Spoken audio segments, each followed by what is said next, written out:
We've always played games. Puppies play games, dogs play games to assert the behavior that they need to do. They learn by games.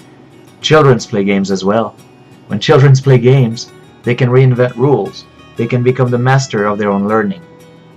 You like to play games? Why do you like to play games? I want to. Because you want to. Is it fun? Yeah. Game playing follows Keller's 4 main domains: attention, relevancy, confidence, satisfaction. Do you like to play games? Yes, I really do. I like the games that have skill and not luck. Skill, I really like to think. Uh-huh. And luck is just like, it's kind of unfair.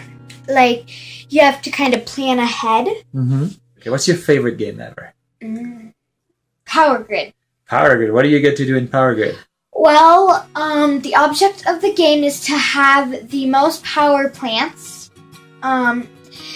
And what you do in Power Grid is you collect money, buy power plants, and you get resources to power your power plants. In each round, there will be new resources. There can be up to 2 to, I think it's 6 players. But games do not have to be just for children. Adults play them as well, and we can play them in the classroom. Skiba gives us an excellent example, with nursing students being able to look at 3D objects and manipulate them and become more familiar with them before going into real life. Theater and improvisation allows students to be immersed in the activity proposed in class. Through the use of TPRS, or Total Physical Response Storytelling, the students are able to act and bring themselves to activities and levels of proficiencies that could not be achieved in regular classroom settings. The possibilities for distance education are many. The students will be able to apply real knowledge online. As an example, in Second Life, with the educator who can guide them through an imaginary scenario.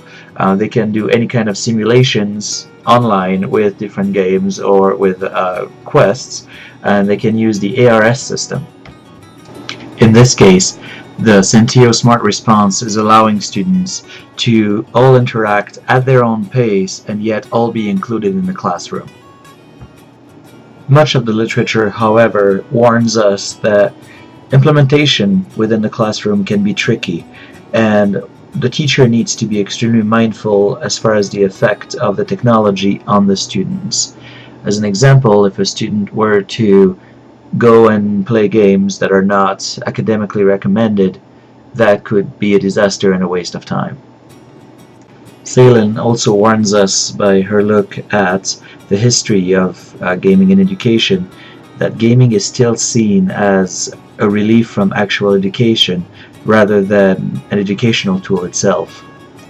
Distance education is becoming a reality throughout the nation, and gaming in distance education will probably follow suit as well. However, can we make a curriculum that will be good enough for gaming to be considered valuable in distance education?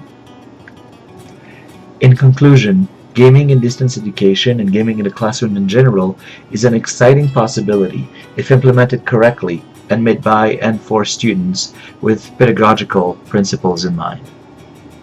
If game has truly been a part of our culture for thousands of years, can we bring it back to the classroom to make it more relevant and useful?